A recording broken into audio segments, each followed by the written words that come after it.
जब भी रांची में भगवान जगन्नाथ की रथ यात्रा निकलती है तो लाखों श्रद्धालु भगवान के रथ को खींचने में उमड़ पड़ते हैं। लेकिन क्या आप जानते हैं कि रांची में पुरी जैसा जगन्नाथ मंदिर आखिर कैसे बना? क्या सचमुच भगवान जगन्नाथ ने एक राजा को सपने में दर्शन दिए थे? और आखिर क्यों इस मंदिर की हर परंपरा अलग अलग समाज के लोगों के जिम्मे सौंपी गई है?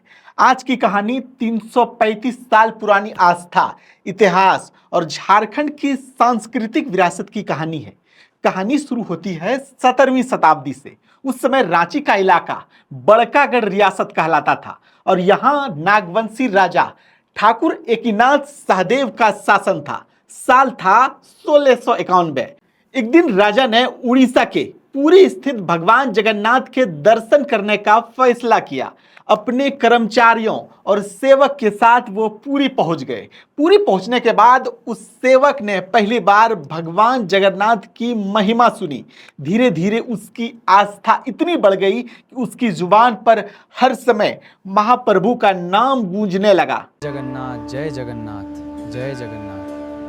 कहते हैं कि एक रात जब सभी लोग गहरी नींद में सो रहे थे, तभी उस सेवक को जोर की भूख लगी। चारों ओर तब सन्नाटा था, खाने का कोई इंतजाम नहीं था। तब उसने हाथ जोड़कर भगवान जगन्नाथ से प्रार्थना की, प्रभु अब आप ही मेरी भूख मिटा सकते हैं। लोक कथाओं के अनुसार उस रात भगवान जगन्नाथ साधारण वेश में प्रकट हुए और अपनी भोग वाली थाली से भोजन कराया।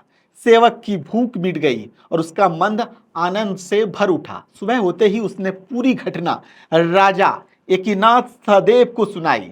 उन्होंने मुझे अपनी थाली से भोजन कराया। राजा तब हैरान हो गए, लेकिन चमत्कार यहीं खत्म नहीं हुआ। उसी रात भगवान जगन्नाथ स्वयं राजा के सपने में आए और कहा, जब अपने राज्य लौटो तो वहां भी मेरे विग्रह की स्थापना कर मंदिर बनवाना।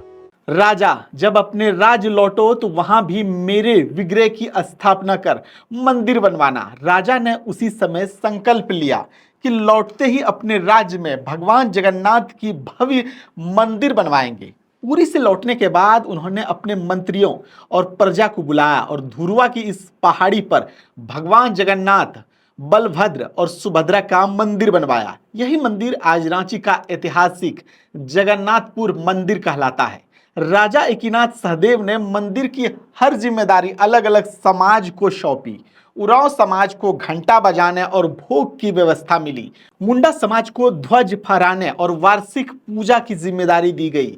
रजवार और यादव समाज भगवान के विग्रह को गर्भगृह से रथ तक ले जाते हैं। लोहरा समाज रथ की मुरम्मत करता है।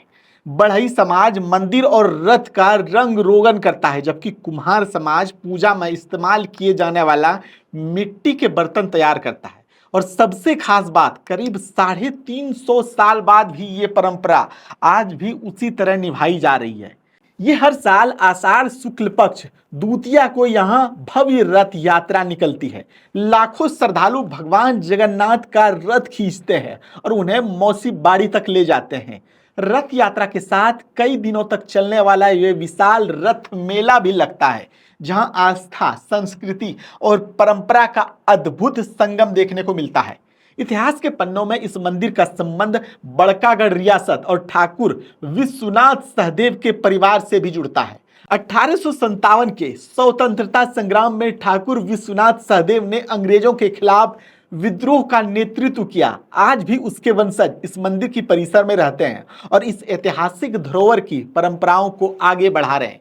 यही वजह है कि रांची का जगन्नाथ मंदिर इतिहास, आस्था, आदिवासी परंपरा और झारखंड की सांस्कृतिक पहचान का सबसे बड़ा प्रतीक माना जाता है। 335 साल पुरानी विरासत आज भी उसी श्रद्धा, विश्वास के साथ आगे बढ़ रही है। वीडियो अच्छा लगा हो तो वीडियो को लाइक कीजिएगा, सब्सक्राइब कीजिएगा और अपनी राय जरूर रखिएगा। हमारे YouTube चैनल समाचार वाला टीवी को भी सब्सक्राइब कीजिएगा। इस तरह वीडियो को देखने के लिए देखते रहिए समाचार वाला। मैं हूं तौसीफ, कैमरे के पीछे है पवन, एडिटिंग टेबल पर है सुशील। हमें दीजिए इजाजत। जोहार, आदाब।